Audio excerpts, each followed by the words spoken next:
Jürgen, congratulations on the win. I'm almost struggling to pick one man of the match after that performance. You must be very pleased with what you saw here today. I am. For me, it's McAllister. Probably was not the first pick because the other two scored 2 goals. Wonderful, great, fantastic, super important. Well, Maka had in a not good first half, had to keep everything kind of together, that we are not already out of the game. He did that very impressively, and so that's why it was told the boys in half time. So we were not great. That's good news. We were not great, but still 0-0. So let's try to be great. And we were second half. It was just really good. All of a sudden, little adjustments, but much more important. Much better formation, much better flexibility, fluidity. We were more compact. When we lost the ball, counter press was better. Everything was better, and then we are a difficult opponent. All of a sudden, we are a real difficult opponent, and then we want to win the game today. And it's all good. And Jota, 2 goals. Yeah. Nunez, 2 goals. Wonderful. They're working really well together, aren't they? Yeah, they do. They do. It's great. It's just like it should be. They're wonderful goals, great goals, top play, how we played it, won the balls high, and then it was going really quick. Super convincing finishes. I love it. Having key players out, how encouraging is a performance like this, considering there's a title race going on? I see, yeah. If you have to, that's a season. A season is, in the idle world, you are lucky and you have no injuries. Never had that before, but maybe at one point it will happen somewhere. And if you have the injuries or big tournaments are in other continents, then you have to find solutions. We're not worried about the solutions. We have really good players. It's just these players, now we don't have a lot more, let me say like that, and nobody should walk off now in this team, though. That's the situation because we play in 3 days again, and then 3 days later, and 3 days later, then 3 days later. So it's a busy period still. But I hope that some of them come back now quickly, and then, yeah, we can choose again, but they're all really good. It's going well so far. Thank you, Jürgen. Jürgen, other than yourselves in the last 10 matches, Bournemouth have really been the form team in the Premier League, haven't they? I mean, you must be very happy after that second half in particular. I'm even more happy after that first half because it was a tough one. And I would say our last line and Maka, especially with Curtis together, fullbacks were good. Kept us in the game because we didn't play good football. The message in half time, good news. First half was not great, but still 0-0. So let's try to be great. And the boys were. We had to adapt. People might write a story about that the halftime changes worked again. You can write as well a story why you have the other lineup from the beginning. Because it was obvious we needed to change something, and you have just to make sure that we could make it in the first half, but we decided to come on, let them go, let them tell them, explain it properly in halftime. So we did, and it worked much better. Fluidity was better. Everything was better. Counter press was better. And so we put them really under pressure and scored wonderful goals. And we all know sometimes it's an inch on the foot, we spoke a lot about. These balls roll in the corner, go inside post, stuff like this, but it was well played anyway. Impact from the bench again as well, so yeah, turned into a pretty good evening. Yeah, I mean, looking at it from the outside, of course, people up and down the country will say, well, how are Liverpool going to get on without Mo Salah? Any team would miss a player of his quality, of course. But, you know, you've got a lot of attacking quality, haven't you, in depth, and you need them to show it, and they certainly did in that second 45 in particular. Some great link-up play between them. Absolutely, and I don't want to make it now too long, this interview, but we miss a few others. Yeah. We miss Joel Matip to start in the last line, who won the Champions League with us, for us, was an exceptional player. We miss Trent Alexander-Arnold. It was a pretty good moment. Dom Szoboszlai, what a player. Thiago didn't even start. Stefan Bajcetic didn't even start a game yet. So, and on top all the others, Wataru Endo. So it's a tough moment, but in a moment we have still solutions. But now nothing should happen anymore. The boys should come back step by step because the time we play in 3 days, then 3 days later, then 3 days later, then 3 days later. Twice cup games, semi-final cup game, and then Chelsea and Arsenal. So we better are good, otherwise we have a problem. But it has given an opportunity to some of your younger players, and they've stepped up very well, haven't they? I mean, wonderful. For example, Conor Bradley. I know he's played for you before, but his first start in the Premier League. A word about him today. Oh my God, top. Good aggression. Really in the game, he's such a good footballer, but he didn't show all the time today, but he's such a good footballer, and his attitude is outstanding, and he has speed, he's aggressive, he has all the things you want to have when you play that position. And the other boys came on, was really nice to see as well. Owen back, obviously made a big step in Scotland, so it's a good country for us to give players on loan when they come back. They look really different. And the other, Bobby, big name in England, Bobby Clark, and did really well again, because the boys came on at Arsenal. It was Cup, but this time it's a different game, but it looked really, really good. Yeah, that's a good thing about the situation, that these boys get the opportunities, but these boys have to come in when we are in a good moment. They cannot change the world for us, and we better should be in a good moment. In the first half was not good enough, no rhythm, no momentum, nothing. Yeah, much to discuss with Liverpool. Let's start with the player that Jurgen Klopp was talking about, Conor Bradley there, in Joel's position, of course, in the absence of Trent Alexander-Arnold, his full Premier League debut, 20-year-old, Northern Ireland international, been at Liverpool for 5 years now, clean sheet on his debut as well. Do you like the early signs of what you see? Very much so. Very much so. I think Jurgen touched on it there. His intensity, his kind of aggression in the game, spoke for itself. I think he was wanting to get forward, but he was quick to react and quick to get back in, and he put himself about, which I think is a bare minimum, obviously, in today's game. Different style, different type of player, I'd say, to obviously Trent. But I think he's got a very promising career, and obviously then, being at a team like Liverpool, you're going to get the opportunities to stamp your mark on the game as well. When you're looking at a right back, what are the first things you're sort of looking at? Is he comfortable on the ball? Is he a good defender? I mean, he looks like he's got all the attributes at the moment, that physical style of play and that energy as well. But what would you look at as a first? I think obviously it all depends at what club you're playing for. Yeah. Because if you're playing for a team like Liverpool, obviously you're expected to win. You're expected to create more chances. There's that expectation on you to do that side of the game, and you're going to have more of the ball. But I think what I see from him in the early stages is that he's willing to roll his sleeves up and get dirty and kind of put himself about. And if you can do that, obviously, I'd stand out, and kind of, it's a bit cliche, but he's a defender, so he's going to have to do the dirty side of the game as well. And you were actually a month younger than he was when you made your Premier League debut. We've been delving in today, to just give us an idea of the. Well, you're looking better than him and I, anyway, so you're okay. Just to give you a size of the Liverpool, to fill in for Trent, the temperament you need to go into the Premier League at that age, into a team like that. Yeah, I think obviously for him, he's going in there with, he's got no fear. He's going out there and he's playing in a team that, are on a rich form and are kind of, on the charge to kind of retain, to go on and challenge for the title. So I think for him, he's going out there and he knows he's got nothing to lose. So he can go and express himself and give everything that he's got. Jurgen Klopp wasn't happy with the first half yesterday, but again, his in-game management, and you saw what happened in the second. They're 5 points clear. They've lost once in 32 Premier League games. But this might sound silly question in a way, Michael. Have we seen Liverpool consistently at 90 minutes at the top level yet? No, I think it's not silly, Steve. I think it's a fair point. You've got to commend Liverpool for changing that whole midfield over the summer. One or two players in attack as well. That's not, that's a work in progress as well. And when you change so many players, or such a compartment of the team, an important part of the team like that, to continue winning as you're going through change is not easy.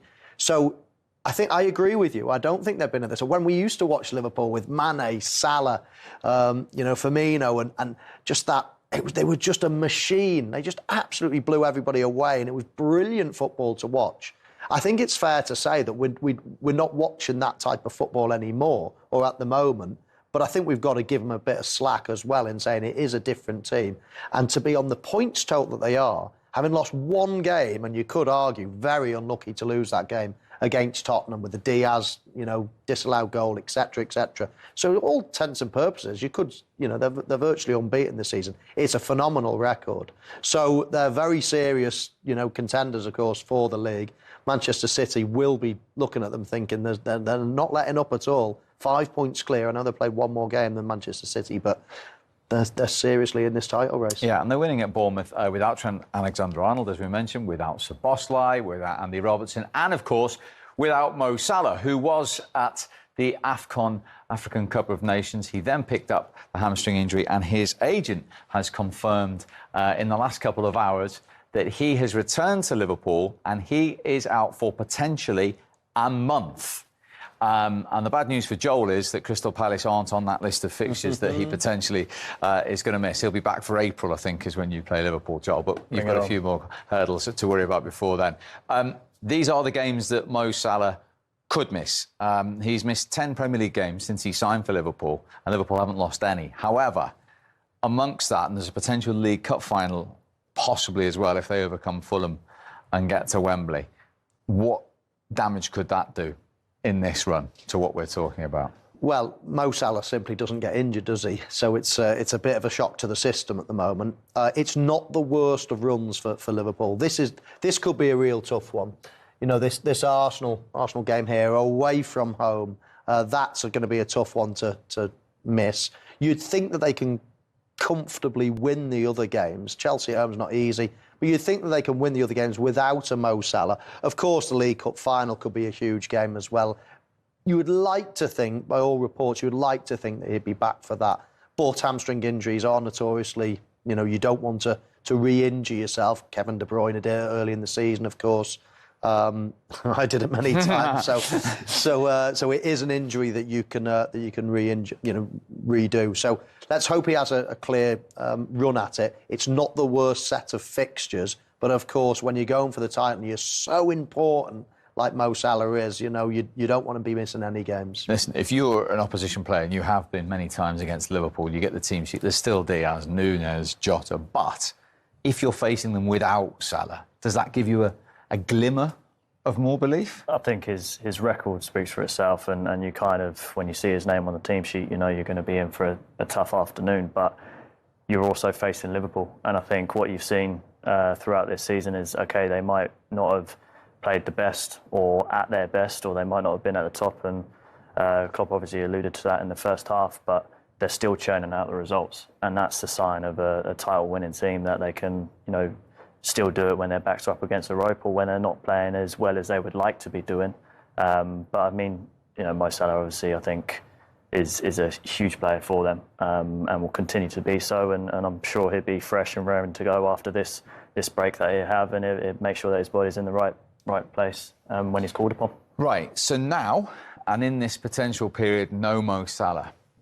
Step forward, Darwin Núñez. Yeah. Who got those 2 goals, which we're going to have a look at again at Bournemouth. He's into double figures for the season, just as he reached last season with 15.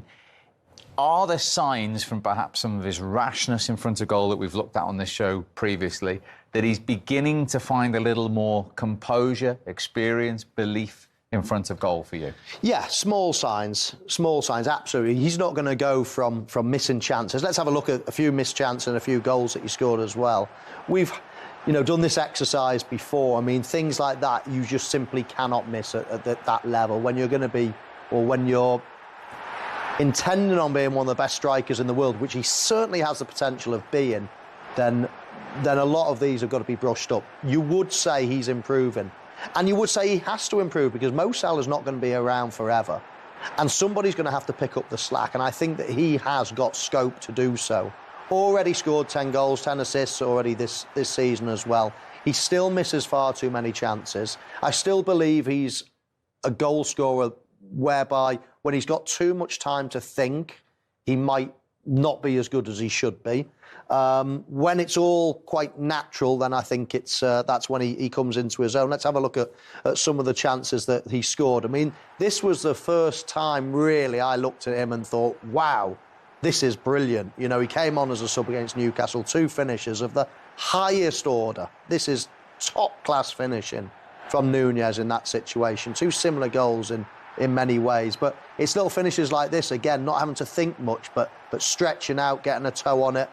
This is one of my favourite finishes from Nunez. This really gives me a lot of belief that he can go to the very top. I like this run. I love this run. He makes a good run. Doesn't come. Some people switch off. But again, the ball comes to him. And it's the choice of finish, I think, with centre forwards. You know, that should be an automatic, and it was an automatic finish from him. As soon as the ball goes, you know exactly where the big part of the goal is. You know exactly what your natural spin of the ball will to allow the area of the goal to become bigger as well by using that spin. And I just think that those, you know, for him, I think he can really improve his finishing by repetition. And I think it's so important, the club, that the coaches work on him. He could be an absolute jewel in the crown of Liverpool for years to come. When Mo Salah's no longer there, you know, in a few years, he could fill the void. I can't really see anybody else scoring 30-plus goals to fill the Mo Salah void in the future. But I think he could. He's got the scope to do it. I mean, he must be a nightmare to play against. Direct, strong, quick. I was literally just about to say, I think, for me, he's doing all the right things. And his runs, he's playing off the back of the centre-backs, he's running in behind, he's getting himself into those positions. And it's only a matter of time before that all starts to click. And you're starting to see that. And, OK, yes, you might miss one or two here or there, but playing in this sort of side with the delivery of Trent and Robbo when he's playing and all those guys that are on the pitch, you know, the chance is going to fall to him. And the opportunities are going to be there, and it's about obviously, like you say, having that composure to slot that away. And you've obviously got the man next to him as well, Jota. He's obviously composed in that final third as well, and you saw that with him getting the goals at the weekend. But you know, I think he's doing all the right things, and I think you know, his physical presence as well, his pace, and his willingness to run and put the hard work in is obviously going to put him in the right place. I mean, he doesn't set the transfer fee, no player does, but he is the most expensive player in Liverpool's history. Yeah, you know, it's not someone they've got for 10 or 15 million pounds. That will there come a time where he simply has to deliver better numbers for that outlay? Yeah, I think so. I mean, he scored 10 goals in all competitions so far this season. You'd be wanting him to certainly get into the 20s, you would have thought, in all competitions at least. I think he's closer than ever, though. I mean, I've said to you right from the start when I saw him, I thought, all that money, I do like him, some great attributes, but wow, he's raw. Wow, he does some of the most basic things badly. But then he takes your breath away on some occasions as well. And I never wanted to criticise him because I thought, this could come back to bite you on the backside, Michael, if you start criticising him. So I didn't, and actually I've praised him a lot. And I'm more confident than ever that he's going to be a top player. I know he will probably still have little moments that you think, oh, what was he doing there? But I think that the good certainly outweighs the bad. And if I was a Liverpool fan, I'd be starting to think he could be our future. Interesting. And Liverpool fans will see a lot more of him with Mo Salah potentially out for a month. Right, when we come back... Around this game, Owen, Liverpool only lost one game all season. Bournemouth won 6 of the last 8. Yes, both teams had to make changes, but could you see it being as convincing a win for Liverpool without Trent Alexander-Arnold, without Mo Salah in that team?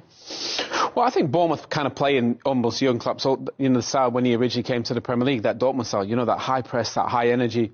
And when they get it right, they're brilliant. But the thing is with Liverpool, you know, right now with the attacking players they have and as clinical as they are in front of goal, once they get one, I feel like they're always going to get a second one. But I think it was more difficult than the scoreline suggested for Liverpool.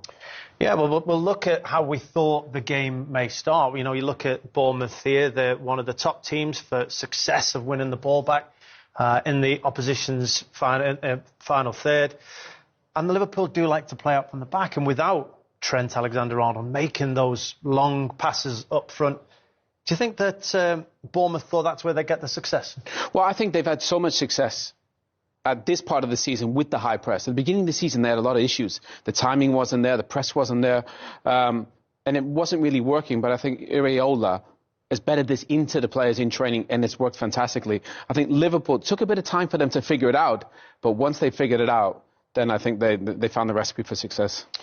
Yeah, well, this is why we thought they may be vulnerable, as we just mentioned, that opposition players bypassed and in behind the offensive line. Trent Alexander-Arnold has been the best in the league at making those raking passes, putting his team on the front foot. Surprisingly, maybe, despite him being on the end of a lot of those passes, Mo Salah is similar. And without those two players, and with Bournemouth pressing the way they did you think that the Bournemouth had a real chance in the game?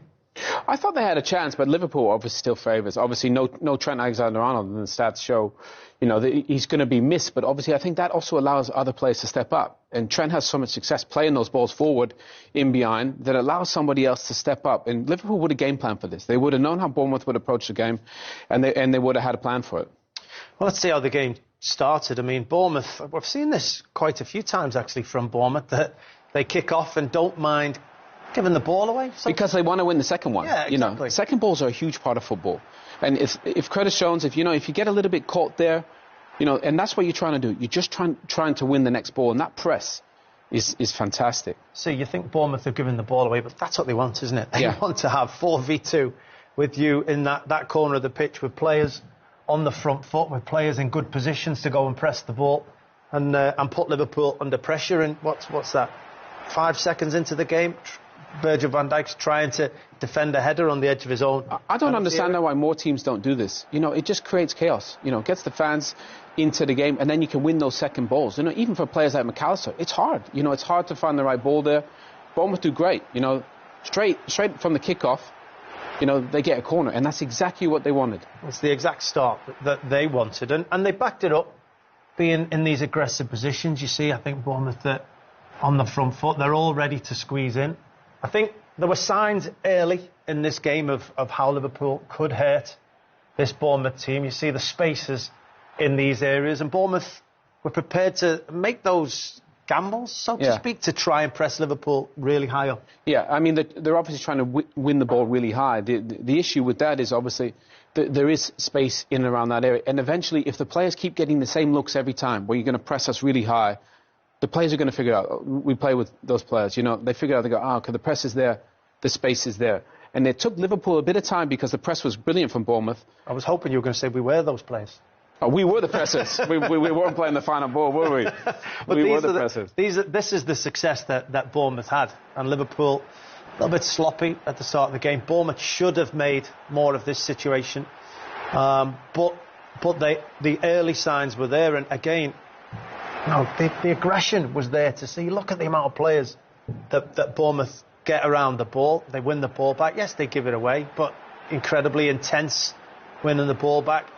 People around the players, good pass. But from this moment, Jota gives the ball away. But this is the moment that I think changed the game for Liverpool. It's this pass. No other thought. First look. What's the first thing he sees? That pass. Everything's been short. Everything's been tight and really difficult. And this pass, I'm going to play in slow motion on the half volley. I mean, what a pass that is. That is a stunning ball from a brilliant football player. And that's what I mean. You give these players these opportunities to keep looking at this, right? They know there's lots of bodies around us to squeeze it. The big switch, get the big switch out there. And that's as good as pass as you'll see. Yeah, well, the reason I say it changed the game is Liverpool had been in their own half, under pressure, and that one pass created this. Suddenly, Liverpool 4v3 against that Bournemouth back four. And this midfield that had been on the front foot and pressing completely out of the game. Can't affect what comes next. And Liverpool realised, wow, that one diagonal pass, suddenly we're in a brilliant position. And then after that, it became a little bit more, not quite routine, but instead of playing sideways passes, yes, Bournemouth continued to press. But instead of Liverpool now making this pass and continuing to develop the play, the first thought was, can we make that pass? Can we put ourselves on the front foot? Very blustery conditions as well. Well, and the McAllister ball was a very difficult ball. And this one from Van Dijk is the same. Most of the players are probably just going to lay that into Konate and then you get off. But actually, Virgil van Dijk is one of the best at playing this ball. And I love the fact, once he gets it into this ball completely changes the football pitch, changes the game. Because it allows you to get up. Obviously, they make a mess of it, Bournemouth, and they don't deal with it. But that's why I love those balls that actually change the game. The whole team can squeeze up and put pressure on. And again, McAllister figured it out. Van Dijk figured it out. And once Liverpool can get in and squeeze, then the game, I thought, completely changed. Yeah, well, you could see Liverpool were more ready for that ball coming. Bournemouth was still reacting on the front foot. This player was, I thought, wonderful during this game. We're about to see him make a pass that not many could see. They allow their midfielder to drop into that position in between the two centre-backs, trying to dictate play. The talk is, where's McAllister's best position? Do you think this deep role suits him and suits this Liverpool team? I think in a game like this against Bournemouth, yeah. I think when you're going to play in a game against a world-class team, I think no, because he has a lot of defensive responsibilities. But the thing I like about this, and I'm just going to go back a tiny bit. Watch, I like how he's setting this up.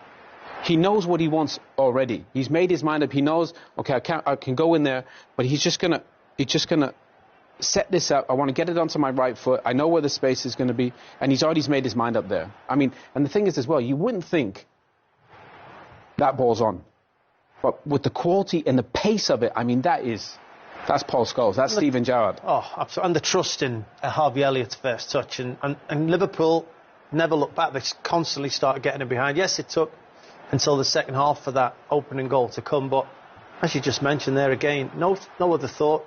Yes, there's opportunities to play this short one rolled into but also, Leon, you know what I thought was was really interesting is the fact that Solanke, obviously, they didn't want Van Dijk to get the ball because they know he's one of the best passers. So they were allowing Konate to be that guy. They thought that's the lesser of the evils there. He's probably not going to be able to play that ball.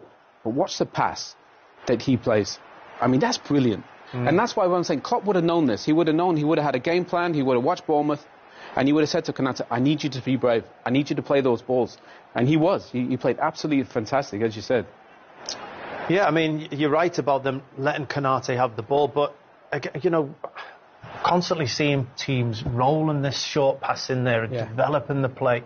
And Bournemouth were ready for it. I think their midfield squeezed in better than most. But, I mean, this is a very good run we're about to see. But the desire, the ability, the will to think that's the most threatening pass. You're right. And that's my first thought, and that's the ball I'm going to play. And for it to be a good ball, it needs willing runners. And obviously with Nunez and Diaz and Jota, they have exactly that. That's why, obviously, without Mo Salah, they're not better, but they're just slightly different. And I just thought they complemented each other really well. The execution was there.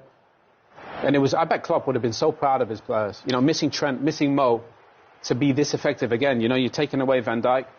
You know, you've got to be brave. Konate, what have you got? Can you play that ball? And we said before, we know Bournemouth are going to squeeze. They know they're going to get in there. And that's exactly where the space is for Liverpool. And that's what you say. You give these good players these looks continually, they're going to figure it out. And that's what I love about these players. They're all so smart. You know, they read the game really well. They know where the pocket is, and then they're off. Yeah, I mean, I just thought that the desire to... I mean, the modern-day footballers, you have to build through the thirds, but it shows that direct passes can so often catch the opposition out. And Jurgen Klopp said after the game he felt he had to make some subtle changes at half-time, and I think he's been very good at that this season. Not necessarily making substitutions, but making changes, moving his front three round, moving Diaz and Jota and Nunez, and giving them a different role to cause different issues. And well, this was the start of the second half. My question to you is this a wonderful pass from Konate, or is this don't get caught on the ball because my teammates underhit this one? Yeah, well, he gets a little bit lucky, but I think he just knows the bodies are there.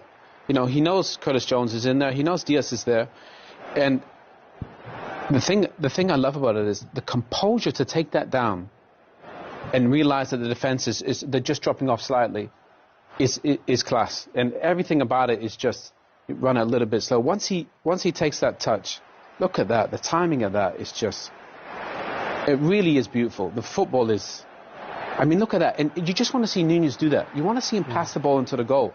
But that goal, okay, it's maybe a little bit lucky from Konate to start, but actually the rest of it was top drawer. Yeah, but even showing deep, I mean, this is as back to front as it gets for Liverpool. This is what I call old school football, that you get the ball forward from a deep position, you win the second balls, you move it forward, the ball bounces again. Jota's not thinking anything other than to put this forward, let his centre forward, old school, go and fight it out, and suddenly MRBEAR is right up behind, ricochet, and a goal. Back to front in what, 5 seconds, because they played direct? Yeah, put some pressure on. And I think that's what Liverpool do really well. And that's why they're different than, I think, than Man City and than Arsenal, because I think they can mix it up a little better. They're a little bit more physical. They can go a little bit longer. And I think Jurgen Klopp, he'll be so proud of his players that, missing 2 of their best, that they were so clinical in front of goal. Well, we saw Liverpool start the game playing short passes. Then by mid to the end game, they were playing direct and long passes and get a lot of success. Do you think that was modern players, learning during the game and learning from the conditions? Well, I think the coaches would have said to them, look, they're going to squeeze us so the space is in behind. We know they're going to be there. Play it forward, make runs. And I think when you play forward passes and you make runs, it completely changes the game. Bournemouth are going to have to adapt, not Liverpool. Bournemouth are going to realise, right, we can't all go squeeze. We want to press there. One of us is going to have to stay back. But these great coaches, whether it's Iraola or Klopp, they learn from these. They learn from these games, and I just thought it was 2 great coaches going head to head. Well, it was, and let's have a look who were the most influential. I mean, this is opponents bypassed in the game. Every time a player makes a forward pass that is successful, that is beating opposition players, they all class as opponents bypassed. If you knock it over the top, that'll be 10 players bypassed. And Konate, by an absolute country mile, was the best in that area of the field. He must have had a bonus in his contract for bypassing players, because, that is absolutely staggering. 146 players bypassed in one game. Don't think I've ever seen that. But it showed, they worked on that. They were going to take away Van Dijk. He was going to have to play brave passes. He played them, and they also had willing runners. Well, that was it. He stepped up, didn't he, Konate? On the ball, absolutely, with no Trent to make that pass. They put him on the ball. But also, I thought he stepped up off the ball as well. And I think Liverpool have the best defence in the league. I think the stats suggest. And there's a lot of faith in the centre-back pairing that they have here at Liverpool. Yeah, well, they're just 2 brilliant players. I mean, Virgil's, on his day, still the best in the business. But I think Konate is his best partner, because obviously is as young and as physical and as aggressive as he is.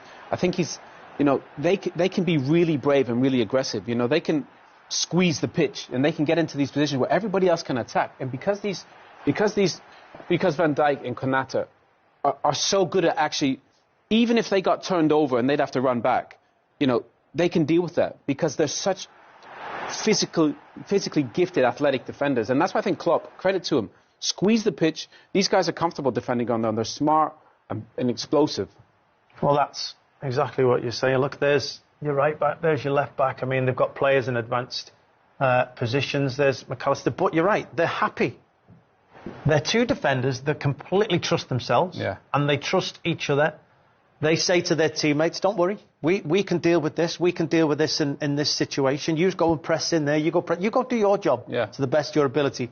We're good. We can do our job. And it has a massive knock-on effect. But also it allows them to squeeze the pitch, because you think about, Saliba can do this, Van Dijk, Konate can do this, because they're such great runners. They're athletic to run back. You think about the issues, Harry Maguire's having at United. Mm-hmm. United can't really play that way because he's not as athletic. So credit to Klopp. He's putting the players in position, allowing them to succeed, but they still have to make good decisions. Puts pressure on them to make the right one. Even that from McAllister, back to the keeper, and we reset. And everything about it is really well done.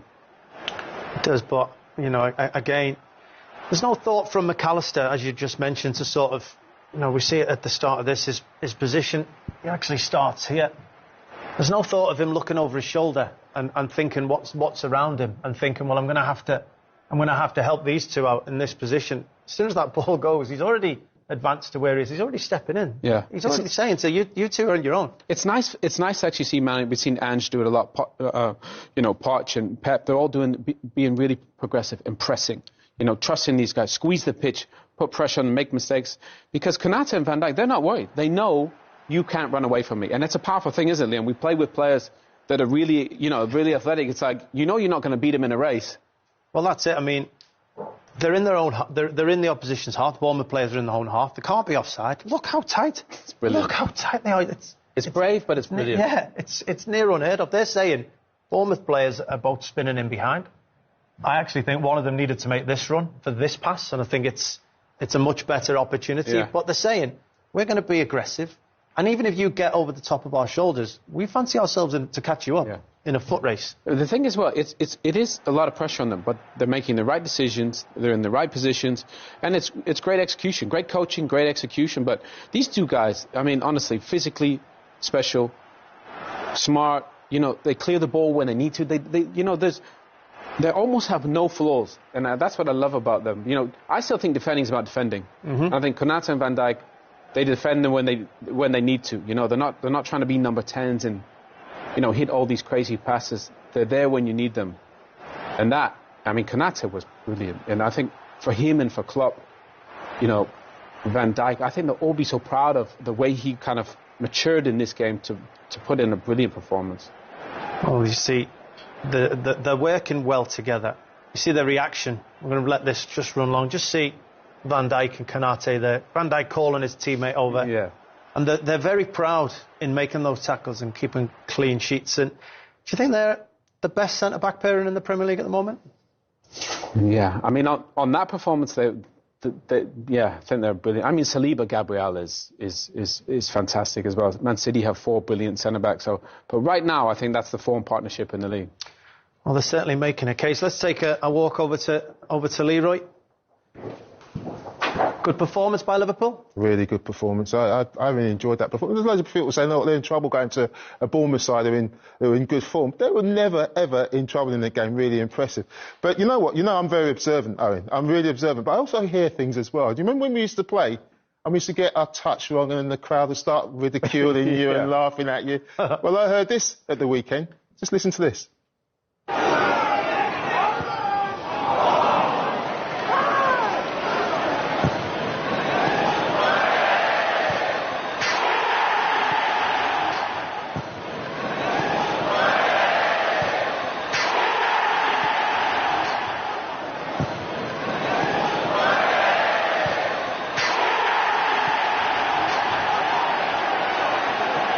Well, I absolutely love that, Owen, because I use a touch, but the sound of the back of the net just absolutely quiets it all down. Has that ever happened to you? I used to get the olays. Yeah? Yeah, rather than the sound of the back of the goal. Yeah, absolutely loved that. And Jota had the last laugh. Somebody else who had the last laugh was Ivan Toney, obviously back in the Brentford side. With the floodlights beaming down, my name's Derek Ray, and joining me for commentary on this game is the former Arsenal and England fullback Lee Dixon.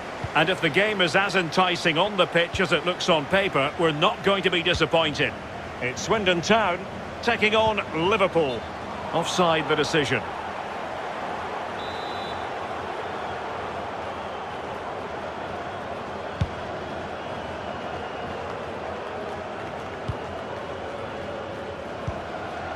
Can they take advantage? And he's through here. Mane! A 1v1 situation, and the goalkeeper does his job. Really good experience there, picked his time, really good save. A really disappointing effort, you've got to say. Well, he's way off target, a real poor effort with his head. Grant. Thompson. This might have potential. Options in the middle. Could be! And a goal! An early boost for them. The first goal of the game. They're off and running.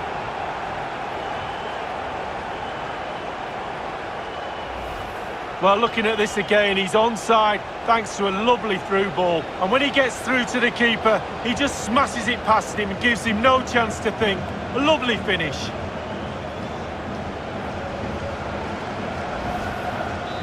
So the match has restarted, 1-0 here.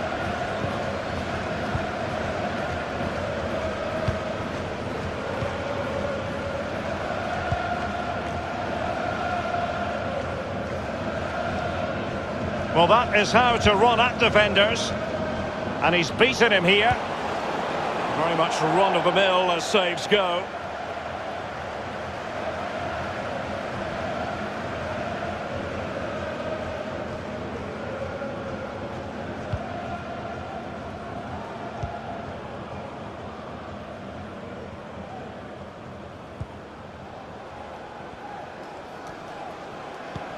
And fed forwards, and he's in the clear.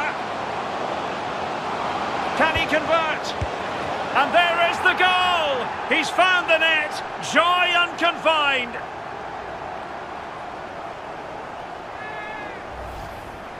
As we can see, right place at the right time. Striker's instinct is to be there or thereabouts. Keeper has no chance. Well, the goal again, albeit from a different angle.